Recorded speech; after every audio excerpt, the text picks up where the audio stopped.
Hi beauties, thank you guys for joining my tutorial. Today we're going to be doing a freestyle look on my model Tamara. So I'm just going in with my witch hazel and cleaning off her face of any impurities, oils, dirt, excess makeup, things of that nature with a cotton pad. I'm using a witch hazel that is geared towards normal to dry skin, since that's what she has at the moment. And then I'm going to go in with my serum. This is the Glow Recipe Water Niacinamide serum that I'm focusing directly under the eyes, and then I'm going to also focus her moisturizer on the outward perimeter of her face. I'm also going to go in with my Milk Hydro Grip primer and apply that around the brow and lid area. And then I'm going to go in with my NYX brow glue and comb through her brows, making sure I get that product evenly distributed. And I'm going to overline the top, just making sure that those hairs are all going in the same direction. And once I finish doing that, I'm going to press the hairs into the skin. And like I said in my last video, pressing the hairs into the skin are going to make sure that the hairs don't really move anywhere, and if you do get any sort of movement, that they're easy to fall back into place and doesn't mess up your eyebrow routine.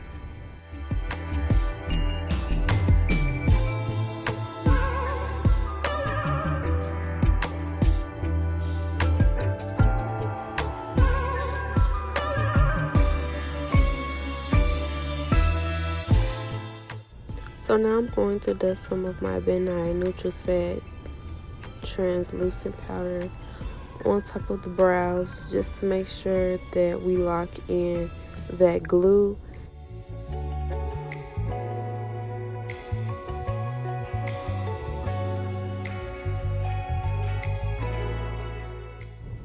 So now we're going to outline the brows with a brow pencil.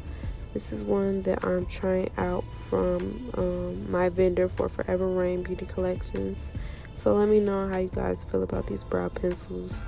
I switched out the first one just because it was a little too light for her skin tone. So I went in with one that was a little bit deeper, that would show up way better on her.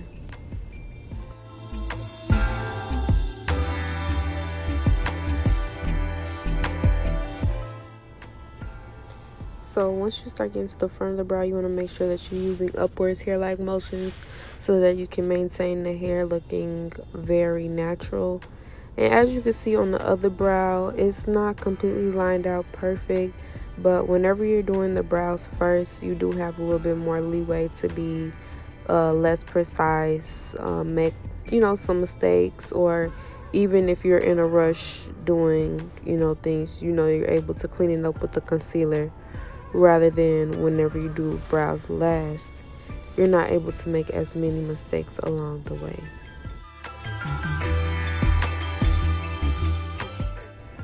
So I wanted to zoom in and demonstrate what I was talking about earlier with the brow hairs coming out of place and being easily able to go back into where they're supposed to be. This is what I meant. If you guys can see, and some people aren't as precise as me, and the little things like this wouldn't bother them, but it's a little hair that's sticking out that makes the brows look like they're not carved out completely straight, but it's literally just the hair. The concealer underneath is completely sharp, so instead of trying to apply concealer on top of the hair, I'm just going to move it back into place and then use my spoolie to kind of get rid of any concealer that was on the brow. And as you can see, it's crisp, sharp, ready to go.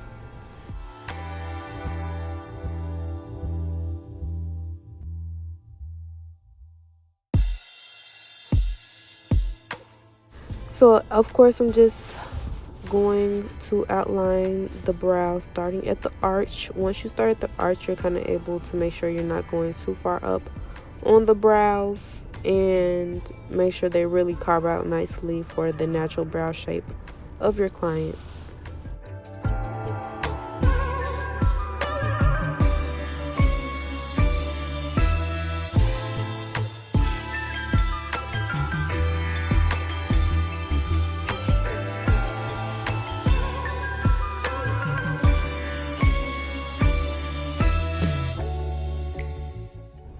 So now I'm going to carve out the top portion of her brows, and I like to start a little bit above her brow, like where her brow starts, because if you go straight in where the brow starts and you have too much product on your brush, you're going to be in for a rude awakening.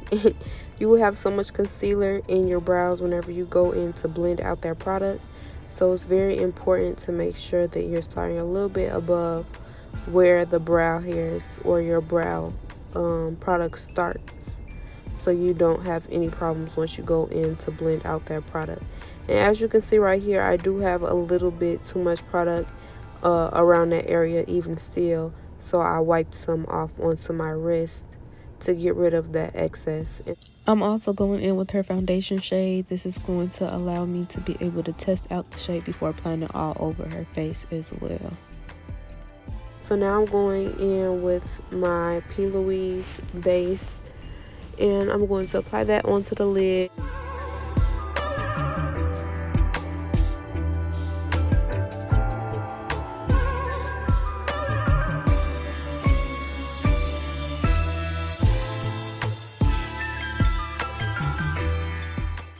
Taking a flat Real Techniques brush, I'm just going to tap that product in. You do not want to leave your base how it is right now, because your eyeshadows will be very patchy and it will look just very uncohesive. Your colors will not blend correctly at all. So you want to be sure that you don't have any you don't want the base to look wet. You want everything to look blush and cohesive. And when it comes to the arch of the brows in that little area, you're going to use that same buffing brush we use on the top just to blend those areas. So moving on to the eyeshadow, I'm going to apply a brown transition shade onto the front of the brow area just to help as a transition once we go in with the nose contour. This is going to be a color look, so I'm not really going to focus that brown on the entire crease area, because I'm going to start patting this purple shade into her crease. And I'm using a dense, small brush so I can really pack that color in and be very precise in where I'm applying that color as well.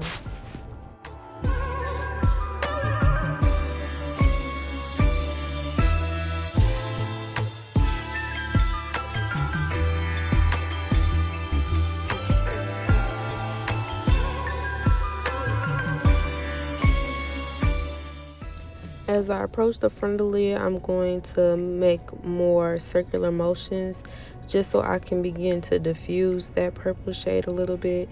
I don't want the purple to be too focused towards the front, because you don't want it to look too muddy or give a raccoon type of look.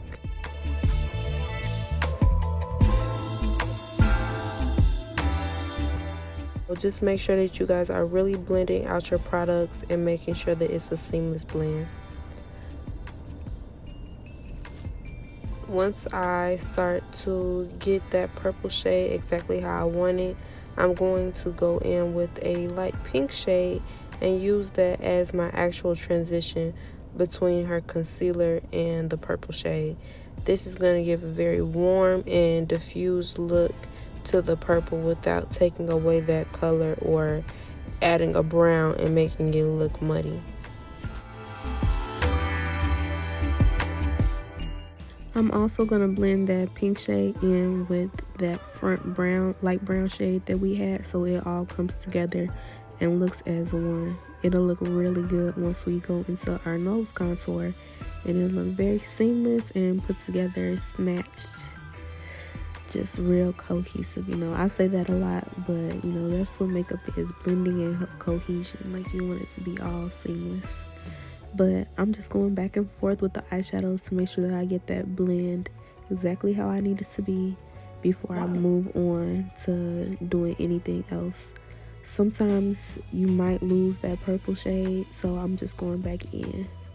Now it's time to cut the crease, and I'm doing a halo eye, so I'm going to focus it towards the center, and I like to have my model open her eye first whenever I'm doing a halo cut crease, just so I can make sure it's truly in the center of the eye. And then I'm going to take my flat curved brush and just start to outline the way her like eyeball naturally protrudes out. If you feel like for the crease, you'll know what I'm talking about. As you start to practice and do it, you'll see like where her eyeball goes in, and that's where you want to cut the crease, right above that area. And then I'm going to drag that product down the center once I finish cutting that crease both ways, and then take that same brush that we patted out that P. Louise base with and pat out this product as well.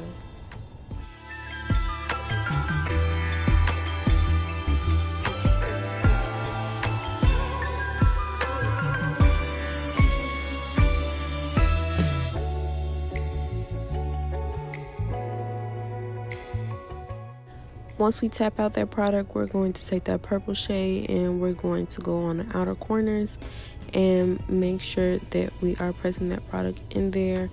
We're basically going to do like a reverse ombre with the purple and the pink. I really was thinking about either leaving it with a neutral color on the lid, a silver, or I ended up going in with blue and doing a silver pigment on top. But you have so many varieties that you can do with a purple eyeshadow look that I love. I feel like purple goes with so many looks. So yeah, don't think that you have to use blue just because I did. I was just being extra and freestyling at this point, because I really didn't know what look I was going for initially when I started this look. And then I'm just applying that blue shade on the flat brush, and then I'm just gonna go back and forth between the pink and the purple and the blue, making sure that I get a seamless blend between all three colors. So I'm just gonna go in with a silver loose pigment and apply that over the blue shade to add a little bit of oomph to the look. And then I'm gonna go in with that purple again, just to make sure that it doesn't get lost in any of that. I want that purple to remain a staple color throughout the look. And then I'm going to apply a silver glitter liner above where the crease is as well, just again to add a little extra pop and sharpen up that crease as well.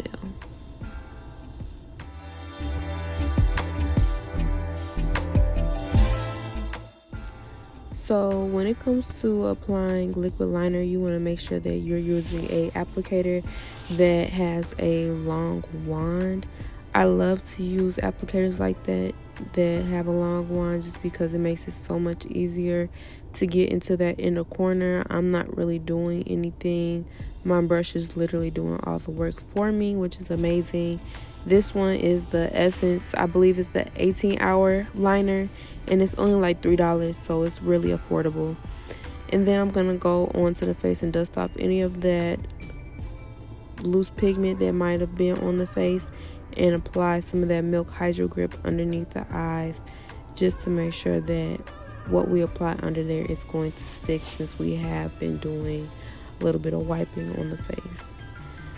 So now I'm going to press my foundation into her skin. This is the NARS Soft Matte mixed with the Radiant. It is pulling on camera a little bit more warm than it is in person, But I'm going to move the camera back just so you guys can see that I do match to the chest. And once you guys see at the end, you'll see that it really isn't that far off from her skin tone. So now we're going to move on to the concealer. I'm going to apply that onto her cheeks, her chin, upper lip, and the forehead, making sure that I outline the top portion of her brows to give it that crisp and sharp look. And I'm also going to bring that concealer down the bridge of the nose as well.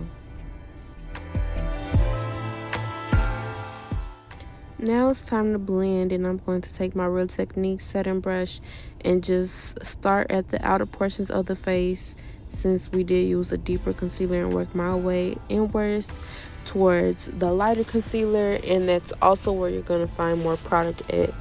So you want to make sure that you start from the least amount of product inwards to the most amount of product. And I'm just taking my time, making sure I'm using patting motions, not really swiping any of this product.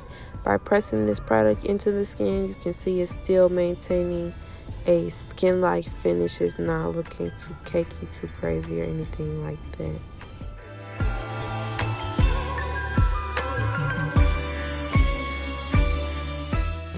When it comes time for you to blend underneath the eyes, always make sure you have your client look upwards, because you will not get any of those creases if you do not.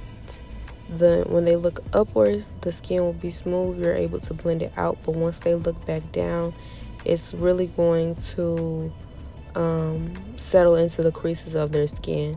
So that's why you see me going back in with a beauty blender to pick up any excess product that might be there, so it won't in fact settle into her creases underneath the eye. So now I'm going to press my Sacha Buttercup powder into the skin, focusing that underneath the eyes initially, so she does not have to keep looking up throughout this process.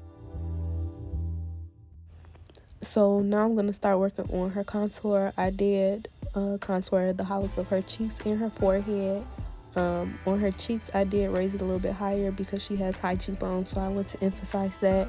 And then I'm also going to start working on her nose, just starting from the front of her eyebrows and bringing that down the bridge of the nose straight down.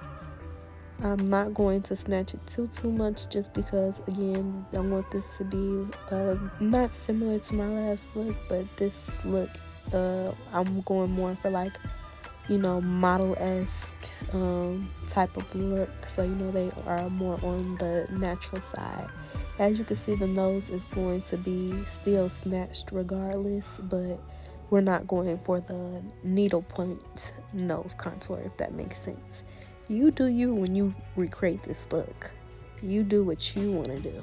But for the purpose of me doing this look, that's what we're going to be going for. And then I'm just going to blend out the rest of the contour with my foundation brush. So now I'm going to go in and set the remainder of her face with a beauty blender. Well, this is my Real Technique sponge. It's not a beauty blender. But I'm going to use that sponge to press in that powder onto the remainder of her face wherever we highlighted it. I do not like to apply too much powder underneath the eyes, because especially on my darker skin clients, just because I feel like it is more prone to flashback. So I am going to wipe the excess off with my brush and then just dab the rest onto the face with my sponge. I'm then going to start bronzing her face. I'm using the Juvia's Place bronzer, and I actually really love these bronzers.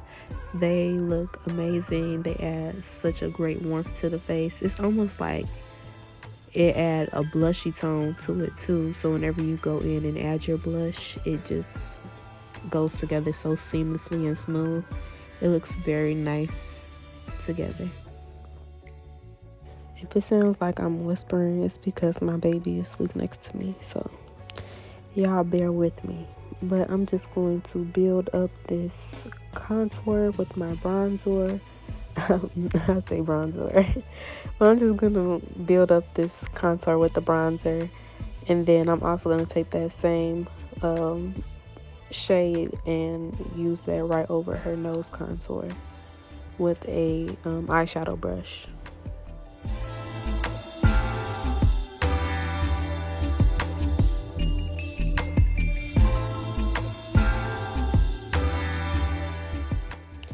So now this is the step that is going to snatch our nose. We are going to apply our setting powder down the bridge of the nose and along the sides of the nose. I like to do it in a angled fashion so that like the nose goes down to a point. Like, I don't really know how to explain it, but you guys see what I'm doing.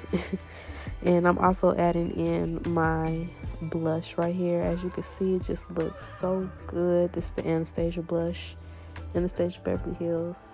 And I'm also carving that out underneath her chin area with the same setting powder. I don't like to leave her setting powder on too long, just because again, I don't want to have any flashback on the face, and the longer you leave it on and bake, the more prone you are to doing that. So I'm just going to start dusting all of that powder off with my Real Techniques brush, and I'm also using my MAC Prolonged Finish, or not Prolonged Finish, but the Fix Plus powder on the brush. And then I'm also going to pat my Ben Nye Final Seal all over the skin once I finish. So I'm going to go in with my Urban Decay 24-hour liner. I believe this is in Deep End. I do really love this shade, but I feel like you could still find a dupe for it. But as far as their perversion, you will not find a blacker eyeshadow at all. So now I'm going to go in and smoke out her under eye with that purple shade that we were using from the Juvia's Place palette. And this is why you need to smoke out your under eye whenever you apply shadow, because it makes such a big difference. Those look like two different eyes. And I'm also going to apply some glitter eyeliner along the bottom portion of her eyes too, just to add a little pop on the inner corner. Now I'm just adding that lash glue so I can pop my lashes onto her lid. I am using my Duo Lash Glue. And for lashes, I'm going to use my lashes from Forever Rain Beauty Collections. This is in the style Dynasty or Baby Girl. I'm not exactly sure off the top of my head, but I will leave it in the description below. You can purchase them from shopfrbeauty.com, and let me know what you guys think of this lash style. They look really cute, and I feel like they fit this look perfectly. Let me know what you guys think. So now I'm just using my spoolie to mesh her natural lashes and the false lashes together. And I'm going to use a fluffy brush just to wipe off any lashes that might have came off from me applying them on her lid. Then I'm just going to spray her face down, and this is the finished look. I did complete the lips off camera, but this is exactly how it came out. It gives me a very glowy finish type look, I think. Thank you guys for watching this video. Let me know what looks you want to see. Thank you.